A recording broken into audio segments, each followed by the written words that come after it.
Hey, all, this is Nikko Harris, and I will be talking about video metadata for Brent Kado's Spring of 2020 online video culture class.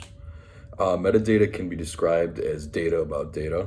Metadata for videos includes textual information that commonly accompanies a video. Metadata is all about like the findability and about how easy it is to find an item when you need it.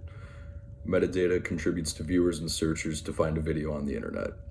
Common metadata elements for videos include like title tags, image tags, descriptions, video tags, the title of the video.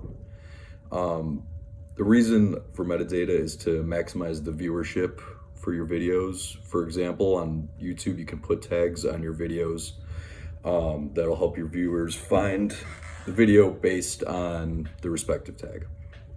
If you were making, like for example, if you were making a video on stoichiometry, then an appropriate tag for that to help people find that would be chemistry, because stoichiometry is an aspect of chemistry.